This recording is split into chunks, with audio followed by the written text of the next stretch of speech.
हरिः ओम्।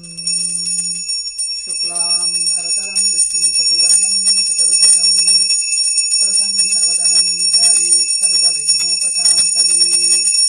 यस्यद्विरतवक्त्राद्यात् पारिषद्याः परष्टभम् विघ्नं विघ्नं चिरततं निष्पक्षेनं तमाश्रयेत्।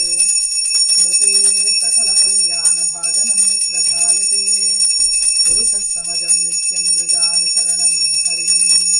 सर्वधा सर्वकार्येषु नास्ति तेषां मङ्गलम् तेषां हृदिस्थो भगवान् मङ्गलायतनो हरिः। लाभस्तेषां जयस्तेषां कुतस्तेषां पराभवः येषामिन्देवरस्यामो हृदयस्थो जनार्दनः। आपदामपहर्तारं धातारं सर्वसम्पदां लोकाभिरामं श्रीरामं भूयो भूयो नमाम्यहम्। ॐ श्रीमहागणपतये नमः। ॐ श्रीलक्ष्मीनारायणाभ्यां नमः। ॐ श्रीसीतारामाभ्यां नमः। ॐ श्रीउमामहेश्वराभ्यां नमः। ॐ वाणी हिरण्यगर्भाभ्यां नमः। ॐ आदित्यादिनवग्रहदेवताभ्यो नमः। श्रीरमादेवी सहित वीरवेङ्कटसत्यनारायणस्वामी परब्रह्मणे नमः। सर्वेभ्यो श्रीविष्णुशिवपार्श्वतेभ्यो नमो नमः। अयं मुहूर्तः शुभमुहूर्तो भवन्तु।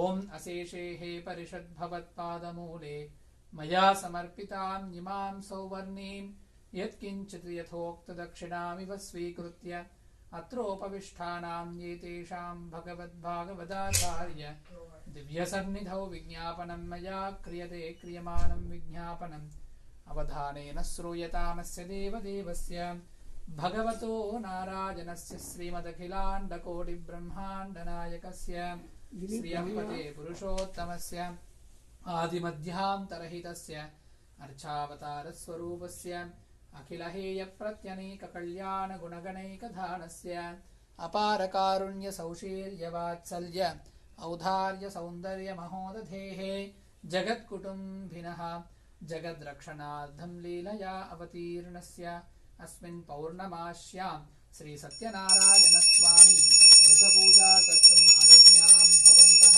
महान्तो अनुगृह्णन्तु।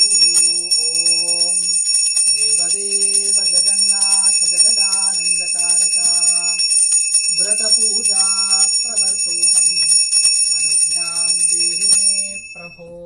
जय बोलो सत्यनारायण भगवान की जय। आचार्यः संहितया प्राणानायम्य श्रीगोविन्द गोविन्द गोविन्दः अस्य श्रीभगवतः महाविष्णुराज्ञया प्रवर्तमानस्य अद्य ब्रह्मणः द्वितीयपरार्थे श्वेतवराहकल्पे वैवस्वतमन्वन्तरे कलियुगे प्रथमे पादे क्रौञ्चद्वीपे रमणकवर्षे ऐन्द्रखण्डे वर्तमानव्यावहारिक प्रभवादिषष्ट्यादि संवत्सराणां मध्ये श्रीशुभकृतनाम संवत्सरे दक्षिणायने हेमन्तऋतौ अस्मिन् पुष्यमासेत् पौर्णमास्यां शुभतिथौ वासरः वासरस्तु बृहस्पतिवासरयुक्तायामारुद्रानक्षत्रयुक्तायां शुभयोगशुभकरणजीवं गुण सकलविशेषणविशिष्टायामस्यां शुभतिथौ भगवतो बलेन भगवतो वीर्येण भगवतस्तेजसा भगवतः कर्म करिष्यामि भगवानेव स्वनीयां यस्वरूपस्थितिप्रवृत्तिभावेन स्वशेषतैकरशेन अनेनात्मना स्वार्ध स्वकृतृभावेन अखिल परिच्छद परिच्छदान्वितं स्वात्मानं स्वयमेव प्रीतं कारयितुमुपक्रमते भगवत् आज्ञया भगवत् कैङ्कर्यरूपं श्री सत्यनारायणस्वामि प्रीत्यर्थम् अद्य पौर्णमास्यां शुभतिथौ श्री सत्यनारायणस्वामी व्रतपूजां प्रकरिष्ये। क्षतानुत्थरतो निरस्य अप उपः स्पृश्य ॐ प्रथमतः पात्रेषु श्रीं सृजे नमः। अर्घ्यरूपिण्यै अर्घ्यं परिकल्पयामि। पितृपरिकरायै गङ्गायै नमः। पाद्यं परिकल्पयामि सरस्वत्यै नमः। आचमनीयं परिकल्पयामि वरुणायै नमः। स्नानीयं परिकल्पयामि शान्त्यै नमः।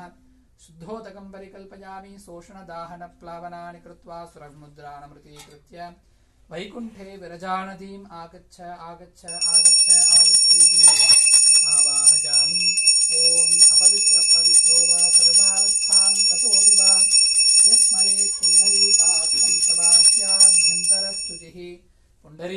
पुण्डरीकाक्ष पुण्डरीकाक्ष पुण्डरीकाक्षाय नमः। अस्मिन् सत्यनारायणस्वामी व्रतपूजां गत्वेन सकलपूजा निर्विघ्नता परिसमाप्ति सिद्ध्यर्थं महागणपतिपूजां च करिष्ये। महागणपतये नमः। इदमासनार्धमक्षतान् समर्पयामि। ॐ परमधामावस्थित मदनुग्रहकाम्यय उद्यतावतारैहाभिमत मन्त्रसिद्धितमन्त्रशरीरो नमो नमः। ये हि भगवान् महागणपतये नमः। आगच्छ आगच्छ आगच्छेति आवाहयामि। प्रणामस्वागत प्रथिम सन्निधि सन्निरोध सामुख्यमुद्रान् प्रदर्शयित्वा हृदयाय नमः। शिरसि स्वाशिखाजीवौषट्कवचाय हुं नेत्राभ्यां वौषड् हस्त्राय फट् महागणपतये नमः। ध्यात्वा सुरसुरघनपति सुन्दरकेशं ऋषिविषिघनपति यज्ञसमानं भव भव गणपति पद्मशरीरं जय जय गणपति। दिव्यनमस्ते एकदन्ताय विद्महे वक्रतुण्डाय धीमहि तन्नो दन्ति प्रचोदयात्। महागणपतिं ध्यात्वा ध्यानं समर्पयामि। पादयोः पाद्यं समर्पयामि। हस्तयोः अर्घ्यं समर्पयामि। मुखे शुद्धाचमनीयं समर्पयामि। ॐ स्नपयामि। स्नानानन्तरं शुद्धाचमनीयं समर्पयामि। वस्त्रयुग्मार्धम् ऊर्ध्वपुण्ड्रार्थं यज्ञोपवीतार्थमक्षतान् समर्पयामि। गन्धद्वारां दुरादर्शां नित्यपुष्टां करीषिणीम् ईश्वरीकुं सर्वभूतानां त्वामिहोपक्वये श्रियं गन्धं समर्पयामि। गन्धस्योपरि कुङ्कुमाचूर्णं समर्पयामि। आजनेते पराजने दूर्वारोहन्तु पुष्पिणीः हृदाश्च पुण्डरीकाणि समुद्रश्च ग्रहाय मे पुष्पैः पूजयामि। ॐ गणपतये नमः। ॐ विनायकाय नमः। ॐ विघ्नराजाय नमः। ॐ सुमुखाय नमः। ॐ प्रमुखाय नमः। ॐ एकदन्ताय नमः। ॐ कपिलाय नमः। ॐ गजकर्णिकाय नमः। ॐ लम्बोदराय नमः। ॐ बालचन्द्राय नमः। ॐ भविष्यचतुराननाय नमः। ॐ हेरम्भाय नमः। ॐ स्कन्धपूर्वजाय नमः। ॐ गजाननाय नमः। ॐ गणाध्यक्षाय नमः। ॐ सिद्धिगणपतये नमः। ॐ बुद्धिगणपतये नमः। ॐ सन्तानगणपतये नमः। ॐ सौभाग्यगणपतये नमः। ॐ लक्ष्मीगणपतये नमः। सिद्धिबुद्धिनादिका समेत श्रीमन्महागणपतये नमो नमः। नानाविध परिमलपत्रपुष्पाक्षतपूजार्चनानि समर्पयामि। परिमलधूपमाघ्रापयामि।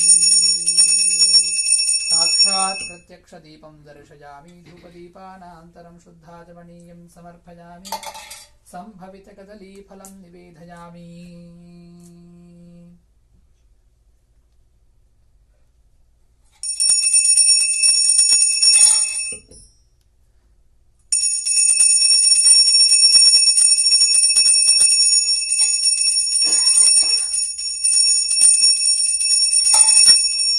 ॐ गणानां त्वा गणपतिगुं हवामहे कविं कवीनामुपमश्रवत्तमम् ज्येष्ठराजं ब्रह्मणां ब्रह्मणस्पत आनशृण्वन्नोतिभिः श्रीदशातनम्। महागणपतये नमः। आनन्दमङ्गलनीराञ्जनदीपं सन्दर्शयामि। जय बोलो गणेश महाराज की जय। धाता धातॄणां भुवनस्य यस्पतिर्देवगुं सवितारमभिमाति साहम्। इमं यज्ञमश्विनो भा बृहस्पतिर्देवाः पान्तु यजमानन्यर्धात्। वेदोक्तस्वर्णमन्त्रपुष्पं समर्पयामि। अनया ध्यान आवाहन षोडशोपचारपूजया भगवान् महागणपतये नमः। सुप्रीतः सुप्रसन्नाः वरदाः भवन्तु। महागणपति अनुग्रह प्रसाद सिद्धिरस्तु। आचार्यः पुनः प्राणानायम्य अस्मिन् संकल्पित विधानेन च श्री सत्यनारायणस्वामी व्रतपूजां गत्वेन महागणपति पूजानन्तरम् इंद्रादि अष्टदिक्पालक नवग्रह पंचलोकपालक मंडपाराधनां च करिष्ये।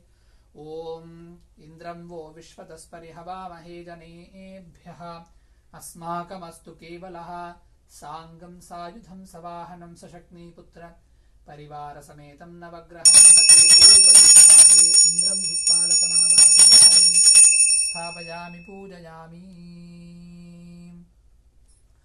ॐ अग्निं धूतं वृणीमहे होतारं विश्ववेदशम् अस्य यज्ञस्य सुकृतं साङ्गं सायुधं सवाहनं सशक्नीपुत्र परिवारसमेतमस्मिन् नवग्रहमण्डपे अग्निं दिक्पालकमावाहयामि स्थापयामि पूजयामि।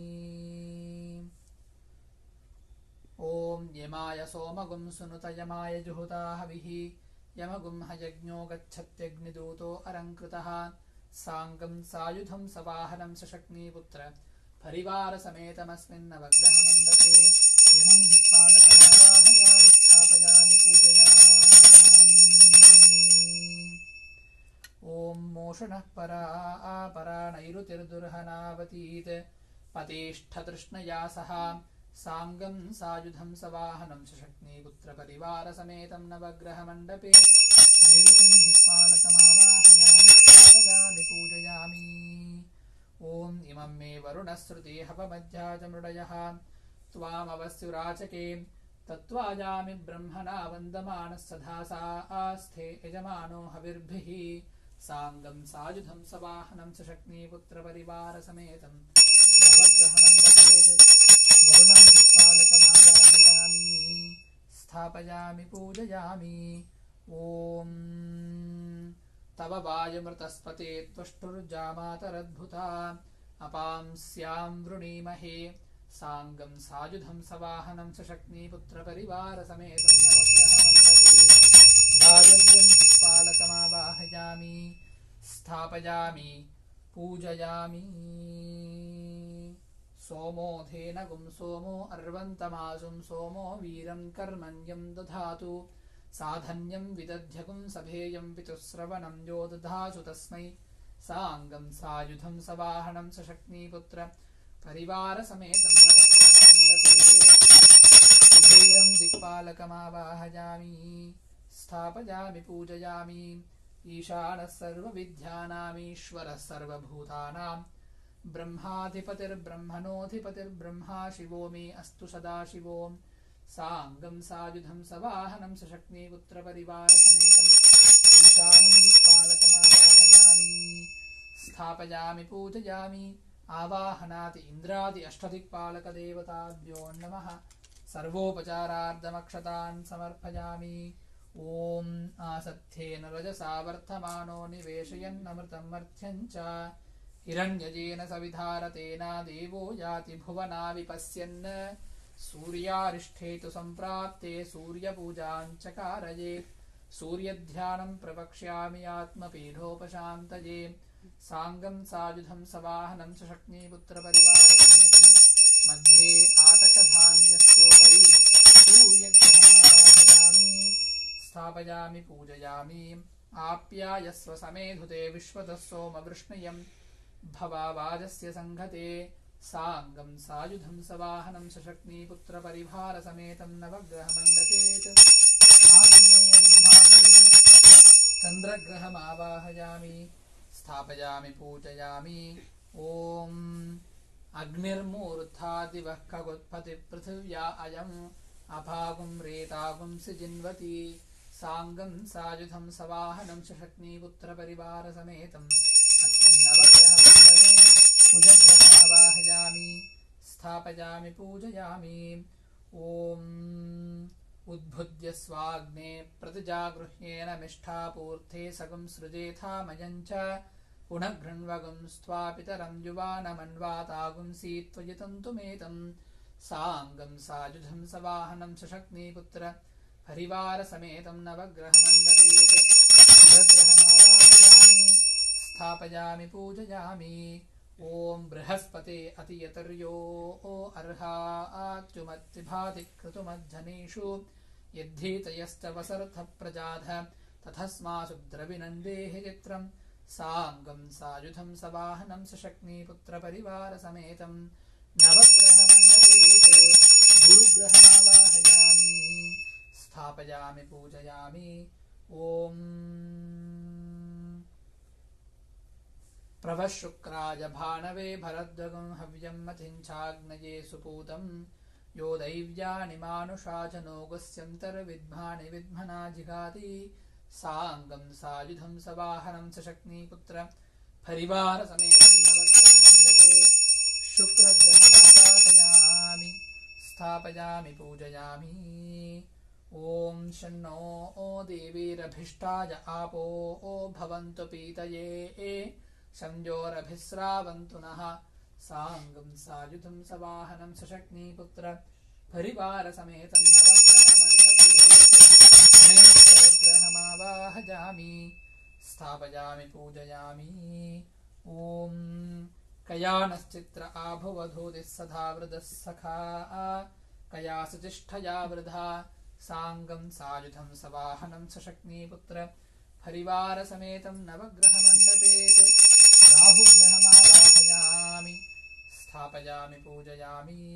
ॐ केतुं घृण्वन्न केतवे पेशो मर्या अपेसशे समुषद्भिरजायतां साङ्गं सायुधं सवाहनं सशक्नीपुत्र परिवारसमेतं नवग्रहमण्डपेत् केतुग्रहमावाहयामि स्थापयामि पूजयामि। ॐ आवाहनाति नवग्रहदेवताभ्यो नमः सर्वोपचारार्थमक्षतान् समर्पयामि। अतः पञ्चलोकपालकपूजां च करिष्ये। ॐ घनानां त्वा गणपतिगुं हवामहे कविं कवीनामुपमस्रवस्थमं ज्येष्ठराजं ब्रह्मणां ब्रह्मणस्पत आनशृण्वन्नोतिभिः श्रीदशादनम्। ॐ साङ्गं सायुधं सवाहनं सशक्नीपुत्र परिवारसमेतं प्रथमलोकपालकं महागणपतिं ध्यायामि ध्यानं समर्पयामि।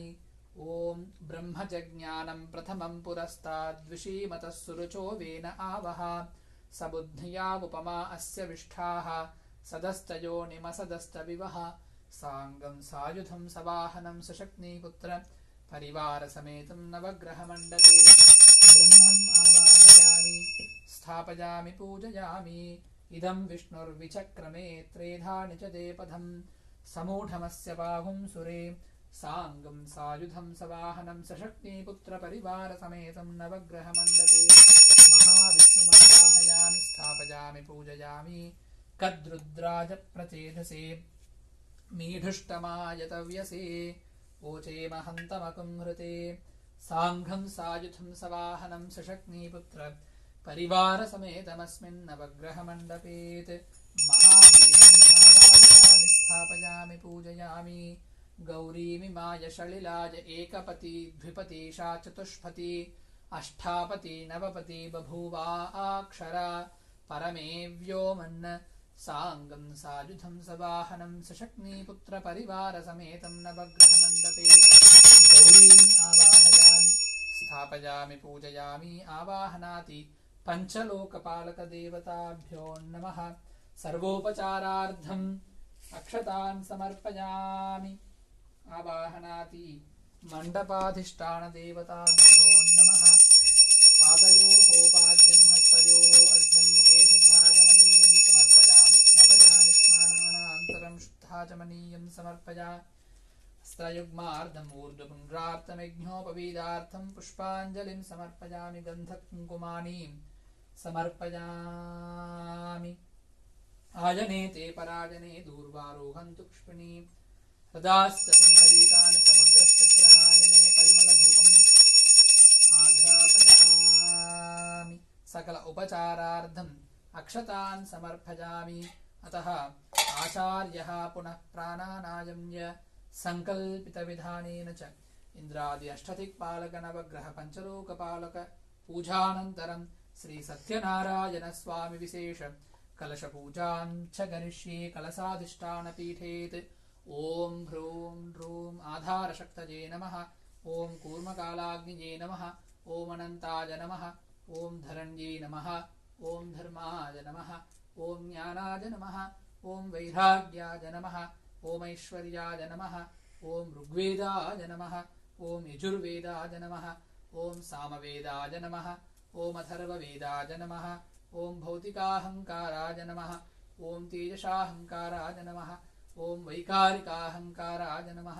ಓಂ ಸತ್ವಗುಣಾಯ ನಮಃ ಓಂ ರಜೋಗುಣಾಯ ನಮಃ ಓಂ ತಮೋಗುಣಾಯ ನಮಃ ಓಂ ತೂಲಿಕಾರೂಪೇಭ್ಯೋ ಪೃಥಿವ್ಯಪ್ತೇಜೋ ವಾಯುರಾಕಾಶಾತ್ಮಭ್ಯೋ ನಮಃ ಆಸ್ಥರಣರೂಪಾಯ ಜೀವಾತ್ಮನೇ ನಮಃ ರಾಂ ವನ್ನಿಮಂಡಲಾಯ ನಮಃ ಸಾಂ ಸೋಮಮಂಡಲಾಯ ನಮಃ ರಾಂ ಸೂರ್ಯಮಂಡಲಾಯ ನಮಃ ತದುಪರಿ ದ್ವಾದಶತಲಯುತಾಯ ಕರ್ಣಿಕಾಕೇಸರಯುತಾಯ ಅವ್ಯಕ್ತಪದ್ಮಾಯ ನಮಃ ಇತಿ ಪದ್ಮಾಸನಂ ಭದ್ರಾಸನಂ ಪರಿಕಲ್ಪಯಿತ್ವಾ ಪದ್ಮಾಸನ ಭದ್ರಾಸನಸ್ಯೋರ್ಧ್ವೇ ಓಂ ಓಂ ಓಂ ಪರಮಧಾಮಾವಸ್ಥಿತ ಮದನುಗ್ರಹಕಾಮ್ಯಯ ಸಿದ್ಧತಾವತಾರ ವಿಹಾಧಿಮತ ಮಂತ್ರಸಿದ್ಧಿತಮಂತ್ರಶರೀರೋ ನಮೋ ನಮಃ ಏಹಿ ಭಗವಾನ್ ಭಗವತಿ ಶ್ರೀರಮಾದೇವಿ ಸಹಿತ ಸತ್ಯನಾರಾಯಣ ಸ್ವಾಮಿನೇ ನಮಃ ಅಸ್ಮಾತ್ ಕಲಚೇತ್ ಆಗಚ್ಚ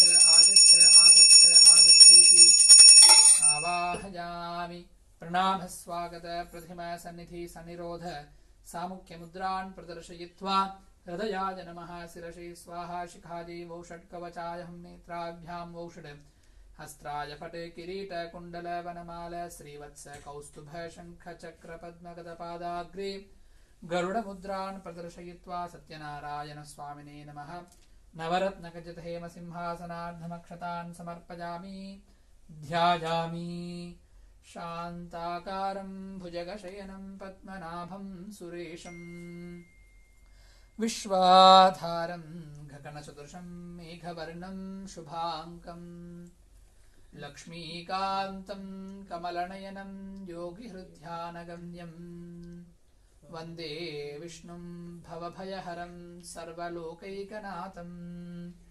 ಮಾತರ್ನಮಾಮಿ ಕಮಲೇ ಕಮಲಾಯತಾಕ್ಷಿ ಶ್ರೀವಿಷ್ಣುಹೃತ್ಕಮಲವಾಸಿನಿ ವಿಶ್ವಮಾತಃ ಕ್ಷೀರೋಧಜೆ ಕಮಲಕೋಮಲಗರ್ಭಗೌರೀ ಲಕ್ಷ್ಮೀಂ ಪ್ರಸೀತ ಸತತಂ ನಮತಾಂ ಶರಣ್ಯೇ ಶ್ರೀರಮಾದೇವಿ ಸಹಿತ ವೀರವೇಂಕಟಸತ್ಯನಾರಾಯಣ ಸ್ವಾಮಿನೇ ನಮಃ ಧ್ಯಾಯಾಮಿ ಧ್ಯಾನಪುಷ್ಪಾಂಜಲಿಂ ಸಮರ್ಪಯಾಮಿ.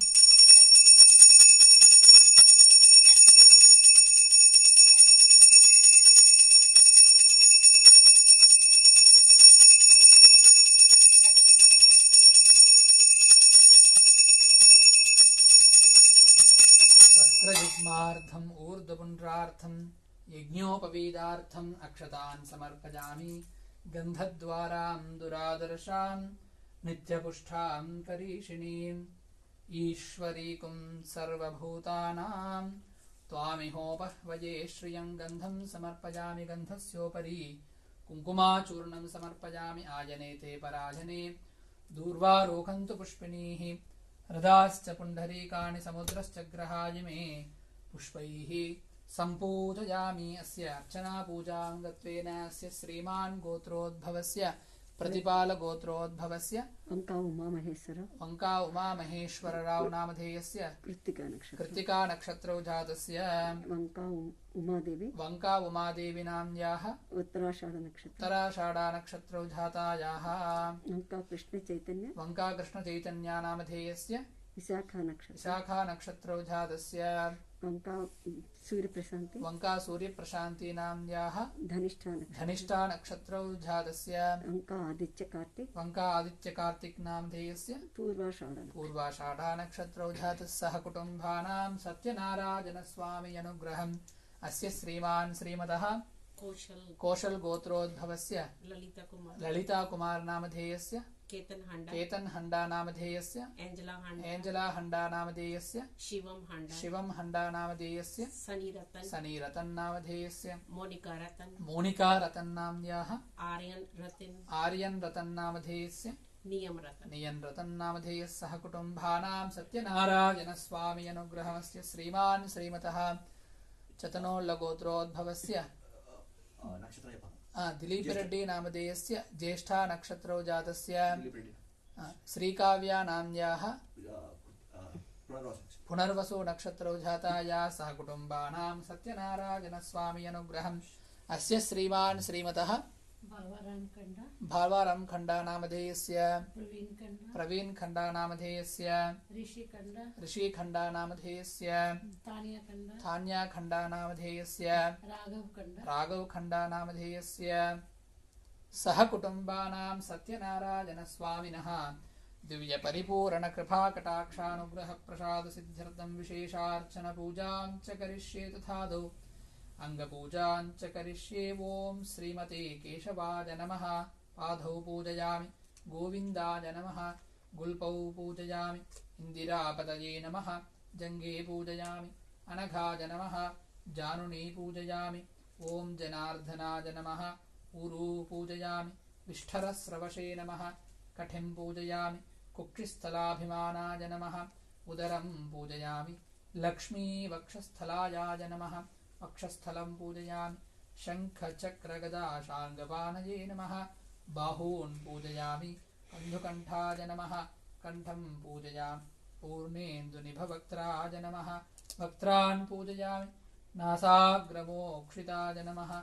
मोक्षेन् पूजयामि सूर्यचन्द्राग्नि लोचनाय नमः। नेत्रे पूजयामि सहस्रशिरसे नमः। शिरः पूजयामि सत्यनारायण स्वामिने नमः। सर्वाण्यङ्गानि पूजया। ओम श्रीमते नमः। ओम केशवाय नमः। ओम नारायणाय नमः। ओम माधवाय नमः। ओम गोविन्दाय नमः। ओम विष्णवे नमः। ओम मधुसूदनाय नमः। ओम त्रिविक्रमाय नमः। ओम वामनाय नमः। ओम श्रीधराय नमः। ओम ऋषिकेशाय नमः। ओम पद्मनाभाय नमः। ओम दामोदराय नमः। ओम वासुदेवाय नमः। ओम शङ्कर्षणाय नमः। ओम प्रद्युम्नाय नमः। ओम अनिरुद्धाय नमः। ओम पुरुषोत्तमाय नमः। ओम अधोक्षजाय नमः। ओम नारसिंहाय नमः। ओम बलरामाय नमः। ओम श्रीरामाय नमः।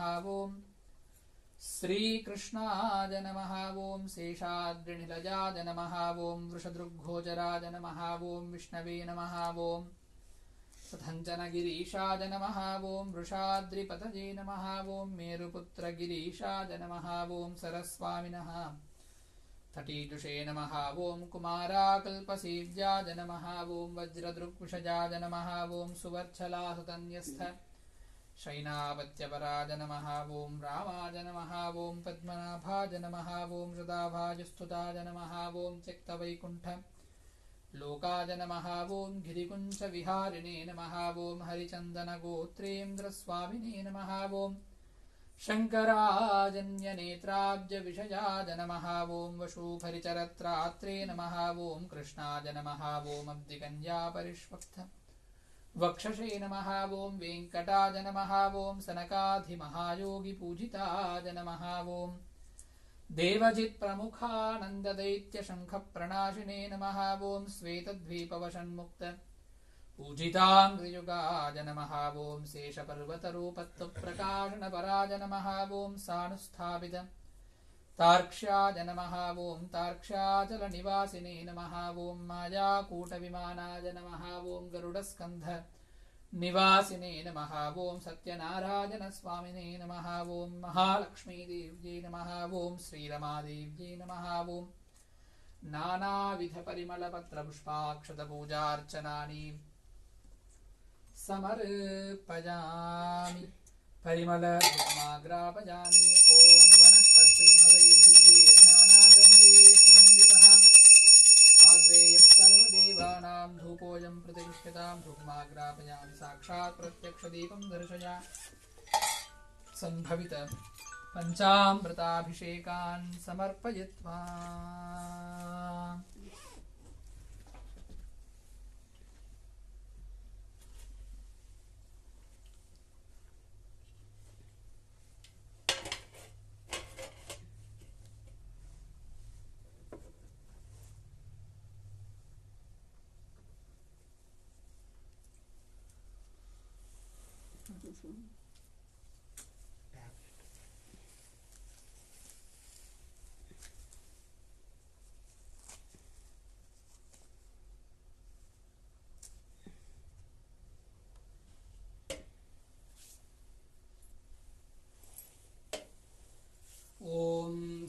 सत्यनारायण स्वामिने नमः।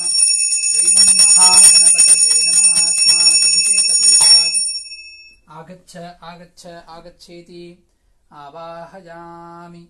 सहस्रशीर्षा पुरुषः सहस्रात् स भूमिं विश्वतो वृद्ध्वा अत्यतिष्ठद्धशाङ्कुलम् पुरुष एवेधगुं सर्वम् यद्भूतं यश्च भव्यम् उदामृतस्वशेषाणः. Everyone please come and offer 3 times milk to the god. Yadannenatirohati yethava. We can put this one here so people can see. This one? Yeah, the plate. Some people cannot bend that. Yes. यधन्नेनातिरोहति येधावानस्य महिमा अथो ज्यायागुस्तपूरुषः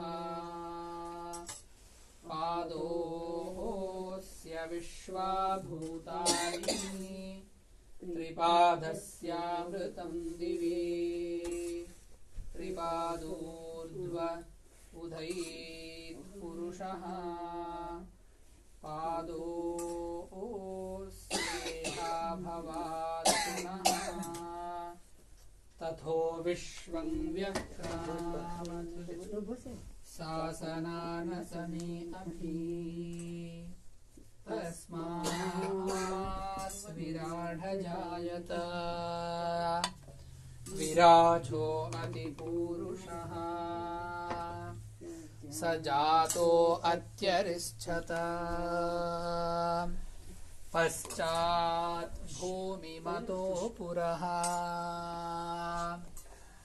यत्पुरुषेण हविषा देवा यज्ञमतन्वथा वसन्तो अस्यासीथाज्यम्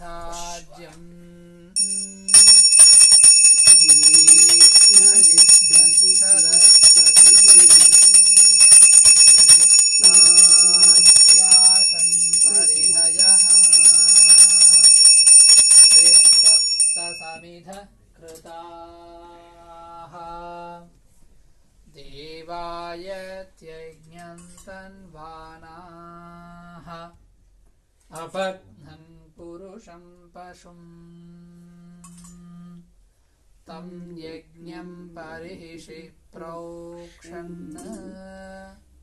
पुरुषं जातमग्रतः तेन देवा अयजन्त ऋषयश्च तस्मात् यज्ञात् सर्वहुतः ऋषस्सामानि जग्निरे छन्दागुंसि जग्निरे तस्मात् यजुस्तस्मादजायत तस्मात्स्वा अजायन्त एकेशो भयाधतः गावो हयग्निरे तस्मात् जाता अजावयः यत्पुरुषं व्यधनु हरिता व्यगल्पयन् मुखं किवस्य कौ बाहु कावूरूपाधावुच्येते ब्राह्मणोऽस्य मुखमासीत् बाहुराजन्यः कृतः ऊरू तथस्य यद्वैश्यः पद्भ्यागुं सूत्रो अजायत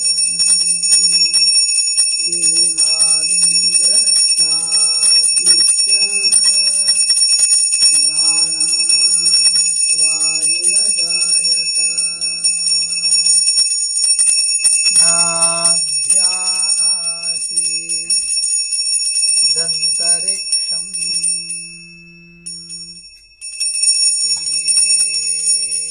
शीर्ष्णोऽध्यौ समवर्तत पद्भ्यां भूमिर्भिष श्रोत्रात् तथा लोकागुम् अगल्पयन् वेदाहमेतं पुरुषं महान्तम् आदित्यवर्णं तमसस्तु भारे सर्वाणि रूपाणि विचित्य धीरः नामानि कृत्वा अभिवदन् यथास्ते धाता पुरस्ताद्यमुदा जहारा शक्रप्रविद्वान् प्रतिशश्चतस्रः तमेवं विद्वान् अमृत इह भवति नान्यः हन्ता अजनाय विद्यते यज्ञेन यज्ञमयजन्त देवाः स्थानि धर्माणि प्रथमान्याशन् देहनाकं महिमानस्य चन्ते यत्र पूर्वे साध्याः सन्ति देवाः ॐ पृथिवी शान्ता साग्निना शान्ता साग्नि शान्ता प्रभुं समयत् पृथिवी शान्तिरन्तरिक्षगुं शान्तिरुद्धौ शान्तिरधिशान्तिरवान्तरदिशा शान्तिरग्निशान्तिर् आपश्शान्तिरोषधयः शान्तिर्वनस्पतयः शान्तिर्गोः शान्तिरस्वशान्तिरथा शान्तिर्ब्रह्मशान्तिर्ब्राह्मणः शान्तिर् शान्तिरेव शान्तिर्शान्तिर्मे अस्तु शान्तिः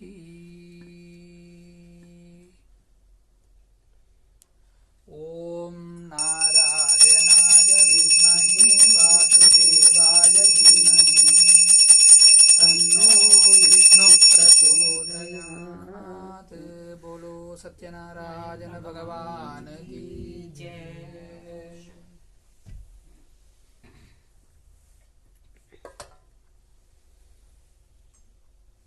Any 5 minutes bhajan. Satyanarayan Govind Madhava Satyanarayan Govind Keshava Satyanarayan Govind Madhava Satyanarayan Govind Keshava Satyanarayan Govind Madhava Satyanarayan Govind Keshava Satyanarayan Govind Madhava Satyanarayan Govind Keshava Satyanarayan Govind Madhava Satyanarayan Govind Keshava Satyanarayan Govind Madhava Satyanarayan Govind Keshava हरे Ram Ram Ram Hare Hare Hare Ram Ram Ram Hare Hare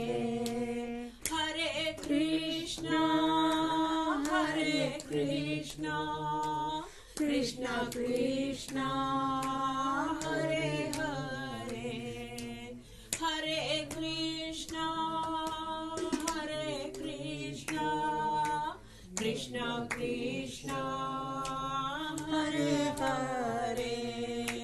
Sathyanarayana Govinda Madhava, Sathyanarayana Govinda Keshava, Sathyanarayana Govinda Madhava, Sathyanarayana Govinda Keshava, Sathyanarayana Govinda Madhava, Sathyanarayana Govinda Keshava, Sathyanarayana Govinda Madhava, Sathyanarayana Govinda Keshava, Sathyanarayana Govinda Madhava, Sathyanarayana Govinda Keshava. Hare Rama, Hare Rama, Rama Rama, Hare Hare, Hare Rama, Hare Rama, Rama Rama, Hare Hare, Hare Krishna, Hare Krishna, Krishna Krishna, Hare Hare, Hare Krishna, Hare Krishna, Krishna Krishna, Hare Hare. Sathyanarayana Govinda Madhava, Sai Narayana Govinda Keshava. Hare Rama, Hare Rama, Rama Rama, Hare Hare, Hare Rama, Hare Rama, Rama Rama, Hare Hare, Hare Krishna, Hare Krishna, Krishna Krishna, Hare Hare, Hare Krishna, Hare Krishna, Krishna Krishna, Hare Hare, Hare Rama, Ram Ram, Hare Hare, Hare Rama, Hare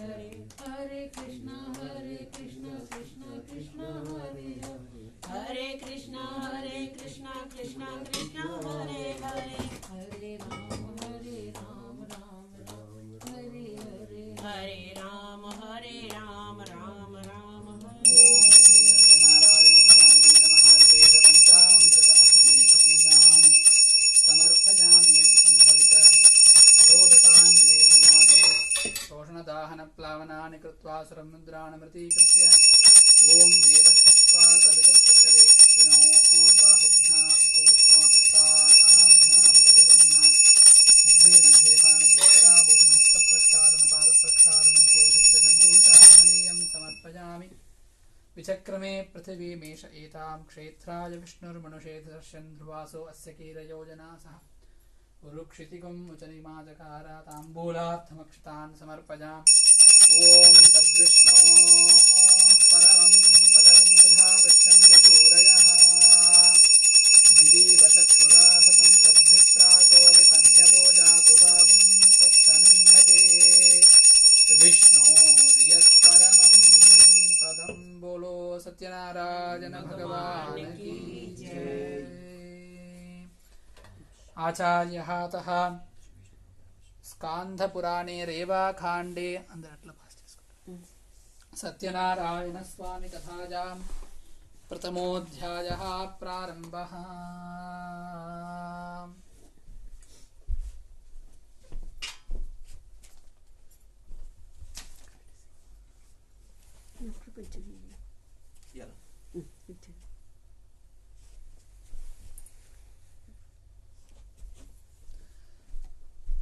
प्रथमोऽध्यायः प्रारम्भः। Chapter 1. Once upon a time, while traveling the three worlds, Yogiraj Narada Muni reached Mrityulok. He saw the human beings suffering immensely.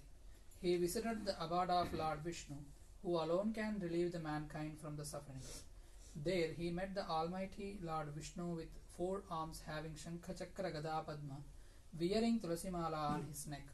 He started to pray and requested, O Lord, you are the supreme power. Nothing can touch you, not even wind or mind can get you. Your power is limitless. You know everything. You help your devotees to overcome their sufferings and sorrows. Hearing all the pleadings of Sathyanarayana Muni, the Almighty Supreme Lord Vishnu, knowing everything, asked Narada Muni, O Narad, why have you come to me and what do you want from me?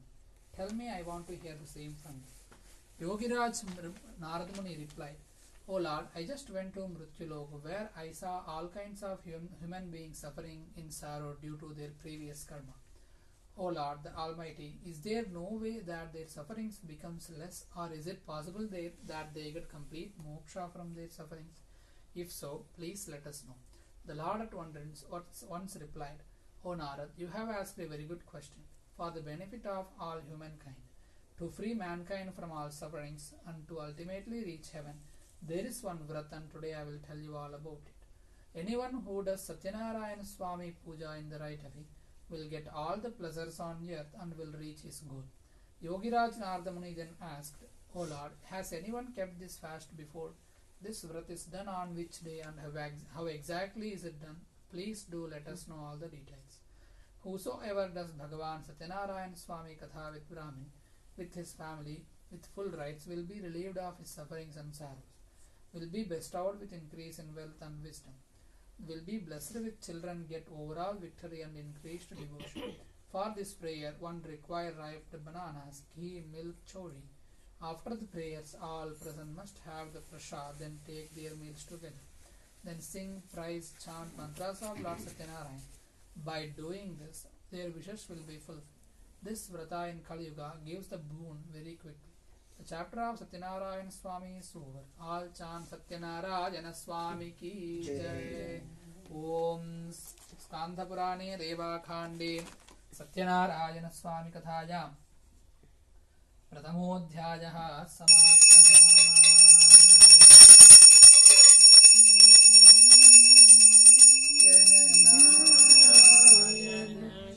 Narayana, Narayana, Narayana, Lakshmi Narayana, Narayana, Narayana, Lakshmi Narayana, Narayana, Narayana, Satyanarayana, Narayana, Narayana.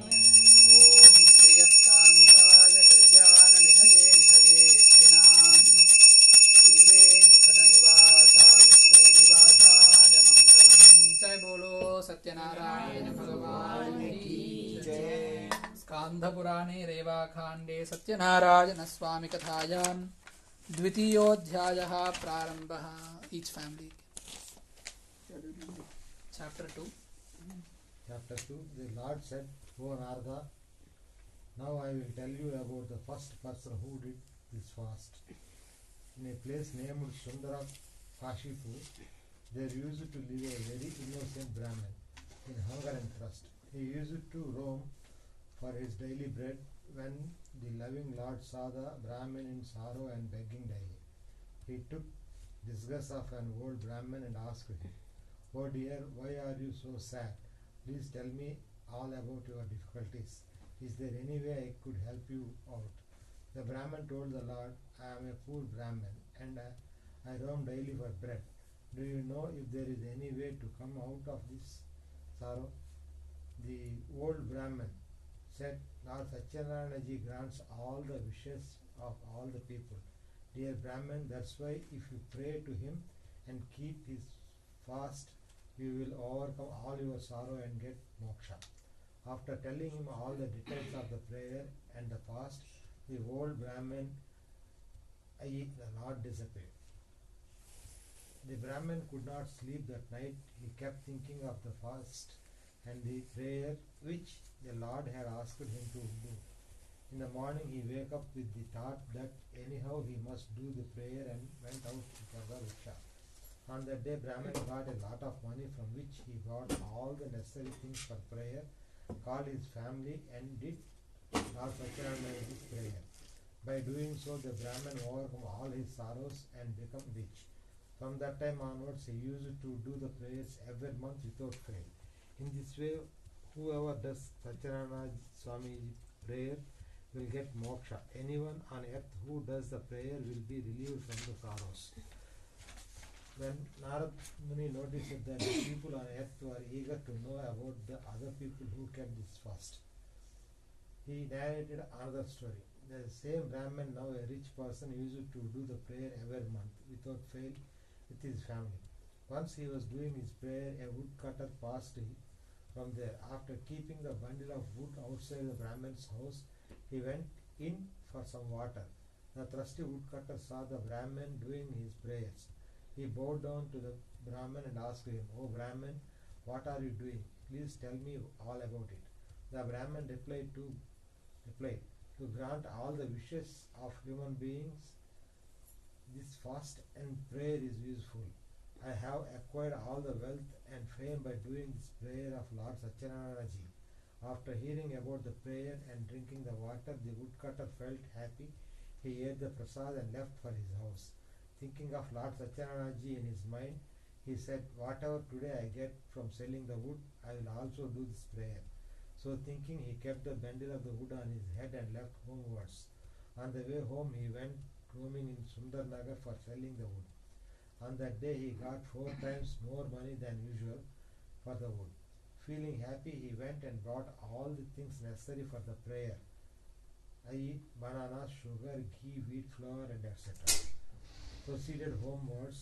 On reaching his house and after cleaning it, he called his family and did the prayer with due respect.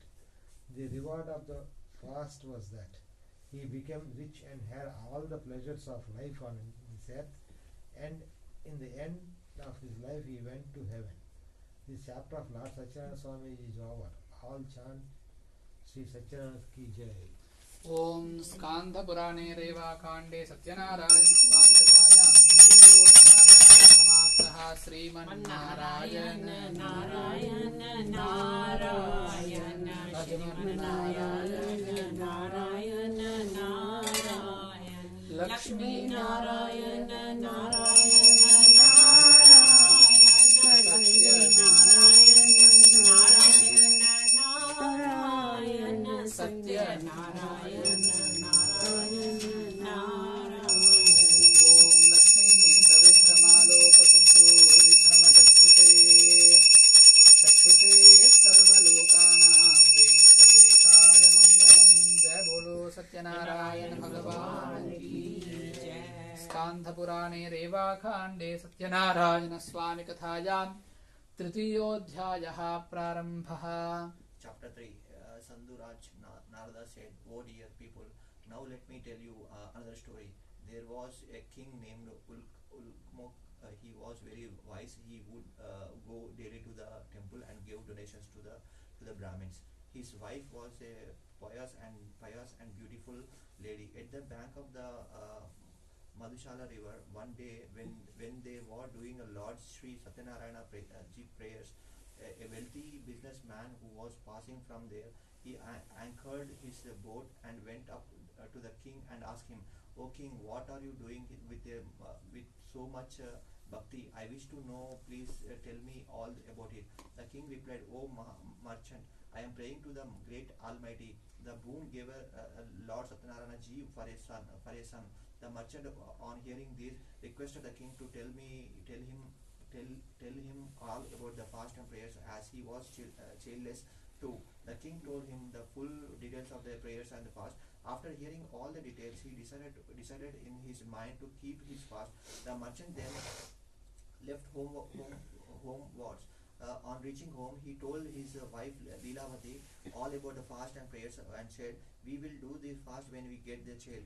One day, when with the grace of the Lord Sathyanarayana Ji, his wife became pregnant. In 10 months' time, she gave the birth a beautiful daughter. They named her Kalavati.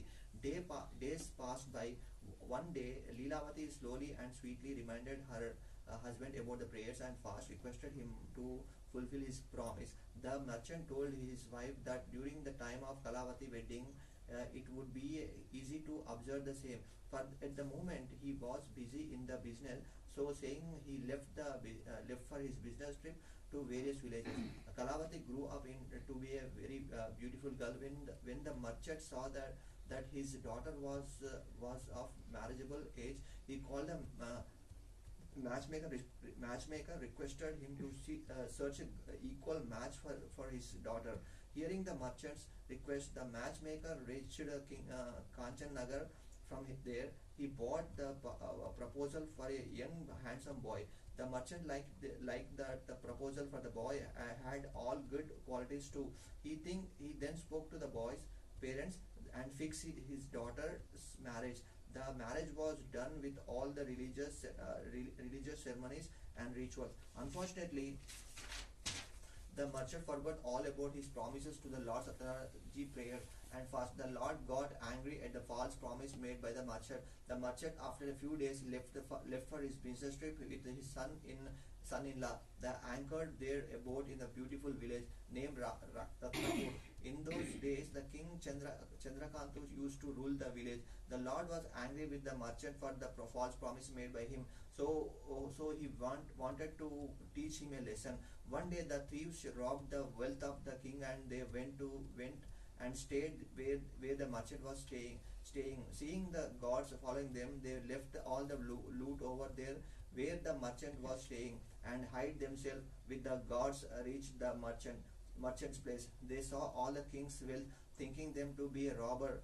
They handcuffed the merchant and his son-in-law and took them to the king and told him that they were responsible for the theft. The king, without questioning listening to them, ordered to put them in a dark cell. Due to the Lord Sathyanarayana Maya, nobody hurt them. Even their wealth was confiscated by the king. At the merchant house, the thieves robbed all their wealth, and his wife and daughter had begged for their daily bread. One day, begging for food, Kalavati reached the Brahmin's house where at the time Lord Sathyanarayana Puja was going on. After listening to the prayers and taking the prasad, she left from home. By that time, it had become a dark. Leelavati was worried. She asked her daughter Kalavati, why are you so late? To which Kalavati told her mother, "Oh mother, today in Brahmin's house I heard a prayer. By doing this prayer and fast, all your wishes get fulfilled." On hearing this, Leelavati started doing all the preparation for the prayer of the Lord Sathyanarayana. She did the fast and prayer and asked them Lord forgiveness and prayed that her husband and son-in-law should return home safely. Lord Sathyanarayana was pleased with the prayer and the fast. One day he told the king Chandrakanta in his dream, "O king, you must release the merchant and his son-in-law from the dark cell. Tomorrow morning give them their wealth and set them free. If you do not do so, your kingdom will be destroyed." In the morning, the king called the court people and told them about the dream. The court people, after hearing about the dream, come to the conclusion to free from the merchant and his son-in-law. They asked the gods to bring the prisoners from the dark cell. King Chandrakantu gave them good clothes, all their wealth, and plus some more to set them free.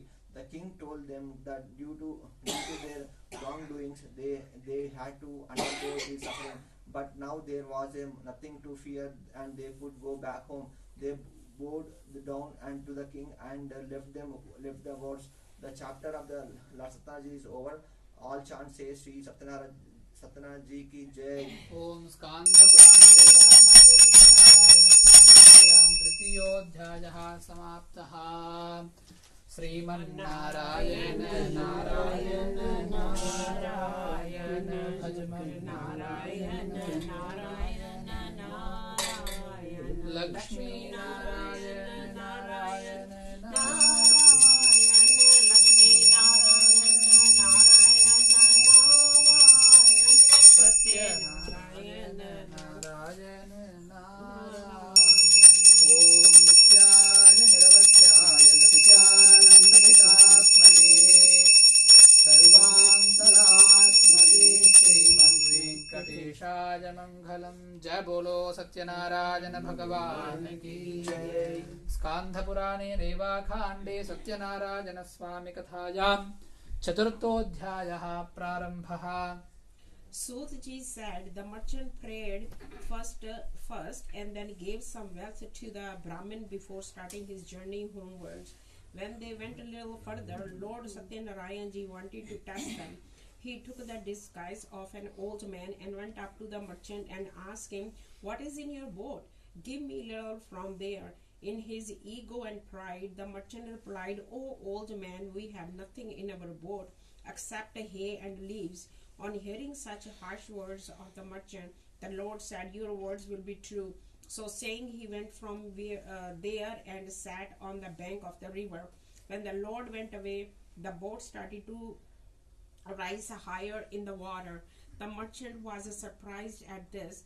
When he went to check in the boat, he saw that his boat was filled with the leaves and hay only. Seeing this, he fainted. When he came to his senses, he was very much worried. He said, "How could this happen?" At this, his son-in-law told him, "Don't cry over this. All has happened because you spoke harshly to the old man and lied to him. Still, nothing is lost. You could go back to him and ask him forgiveness, and he will set everything right." The merchant, after hearing the words of his son-in-law, went in search of the old man. He bowed down before him and with respect said, "O Lord, please forgive me for the false harsh words that I have spoken to you." So saying, he bowed down with the tears of sorrow in his eyes. When the Lord saw the merchant in his state of sorrowness and crying for forgiveness, he said, "Do not cry. Listen to me, O foolish person. Due to your false promise, you have seen all this sorrow and suffering." On hearing the Lord say this, the merchant said, "O Lord, nobody can recognize your Maya. Not even the gods or Brahmins know your ways and forms. I promise that I will pray to you." So saying, he asked for the forgiveness. He said, "Please forgive me and let my boat be filled with the wealth once again, like before." On hearing the merchant's words filled with the bhakti, the Lord was happy and he fulfilled his wish. When the merchant mounted his boat and saw it full with the wealth again, he thanked the Lord and said, "With Lord Sathyanarayana's grace, my wish is fulfilled. When I reach home, I will do his prayer and fast." So saying, he left homewards. When the merchant saw that his hometown Ratanpur is nearing, he sent a messenger in advance to his house to inform his wife and daughter of his homecoming. The messenger, on reaching the merchant's house, bowed down to the merchant's wife, gave them the most awaited news that the merchant and his son-in-law have reached Ratnapur. Lilavati had just finished doing the Sathyanarayana Puja. She told her daughter to finish doing the prayer and then come and receive her husband and her father. Kalavati finished doing her quickly and without taking the prasad left to meet her husband. The Lord got angry at her behavior, so he drowned her husband with the boat. When Kalavati did not see her husband, she was shocked and she fainted on the floor. On seeing his daughter in this state of affairs, the sudden disappearance of the boat, the merchant was shocked. He prayed to Lord Sathyanarayana, asking for forgiveness, and prayed to the Lord to take them out of his difficulty. The Lord then made an announcement, "O merchant, your daughter, in a hurry to meet her husband, has left my prasad. Hence you cannot see her husband. Now when she goes back and takes the prasad with due respect and then returns, only then she will see her husband." On hearing the voice, Kalavati ran home, ate the prasad and came back and met her husband. When the merchant saw this, he was very happy. The merchant then did Lord Sathyanarayana's prayers and fast with his family every month. Finally, he had all pleasures of life, and after death he went to heaven. This chapter of Lord Sathyanarayana is over. All chant Lord Sathyanarayana Jai. Om Sri Sathyanarayana Swami Kathayam Chatuर्थोऽध्यायः समाप्तः. Narayana Narayana Narayana Narayana Narayana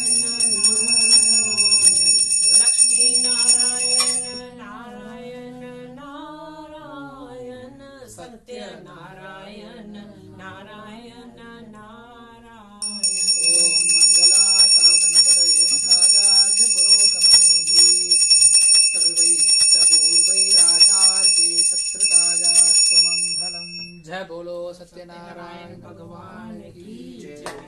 स्कान्धपुराणे रेवाकाण्डे Satyanarayan स्वामी कथायां पंचमोऽध्यायः प्रारम्भः. Sudhi said, "Ho people, listen further to another story.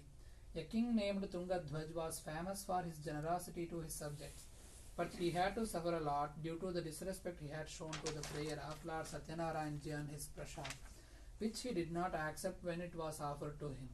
One day, when hunting in a forest, he sat down under a tree. There he saw a few villagers doing the prayer of Lord Sathyanarayana. The king saw all this, but due to his false ego, neither did he join them nor bow down to the idol of the Lord. When the villagers gave him the prasad, he didn't accept it and went away from there. When the king reached his kingdom, he saw that everything was destroyed and all his sons were lying dead on the floor. The king realized that this had happened all due to his false ego. So thinking, he started walking towards the place where the villagers were doing their prayers. There with them, he did the prayers of Lord Sathyanarayana and had the prasad and the charanamrit and put it all in his son's mouth. By doing this, all his sons became all right. He got back all his wealth and comforts of life, and finally, in the end, after he died, he went to heaven. Anybody who keeps this fast with full faith and recite the prayers of Lord Sathyanarayana, all his wishes will be fulfilled. With the grace of the Lord, he will get eternity. Whether the wealthless will receive wealth, will go to heaven, finally will come out of the circle of birth and death. The names of the persons who kept this fast and took rebirth are as follows. The Brahmin took birth as Sudama, and in his entire life he served the Lord Krishna and attained moksha. King Ulkamuk took birth as the King Dashrath, and in that life he became the father of Lord Rama, attained eternity. The merchant took birth as King Morad, who cut his son in half and offered to the Lord and got moksha. King Tungadhwaj took birth as Kevat, who took Lord Rama across the river, served him and got moksha. In this way, whoever does Sathyanarayana's prayer will be free from all the sorrows and will ultimately reach heaven and get moksha. The chapter of Lord Sathyanarayana Swami is over. All chant Sathyanarayana Swami ki jai. Sandhavani Revakande Sathyanarayana Swami Kathayam Panchamodhyayaha Samaptaha.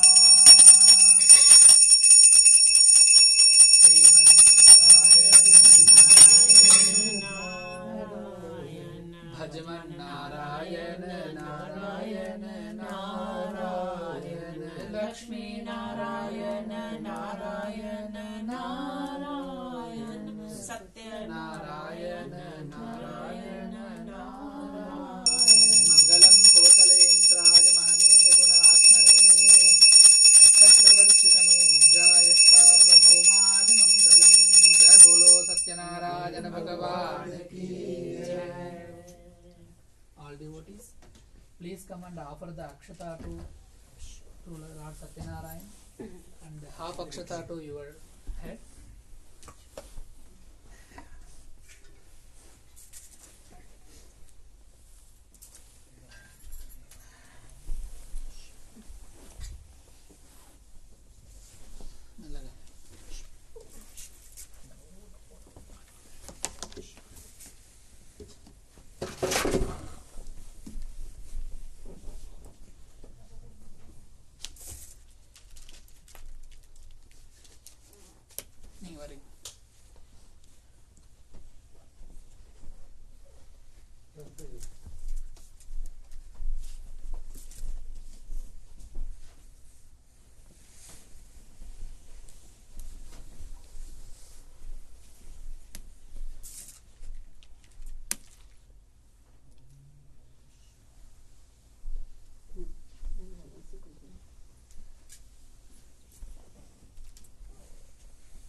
Shri Satyanarayan स्वामिने नमः श्री वेंकटेश्वर स्वामिने नमः विशेषार्चन पूजां च करिष्ये everyone please touch the pot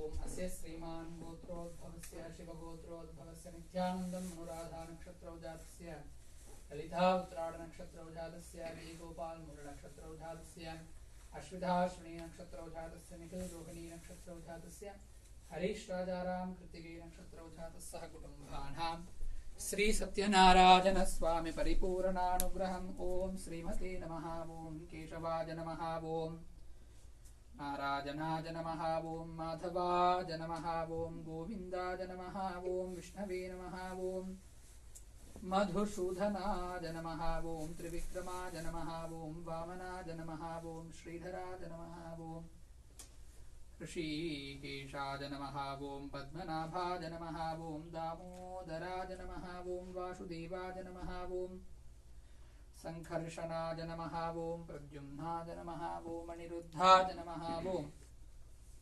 पुरुषोत्तमाय नमः ओम मधोक्षजाय नमः ओम नारसिंहाय नमः ओम बलरामाय नमः ओम श्रीरामाय नमः ओम श्रीकृष्णाय नमः ओम श्रीरमादेवी सहित वीरवेंकटसत्यनारायण स्वामी दिव्य परब्रह्मणे नमो नमः ओम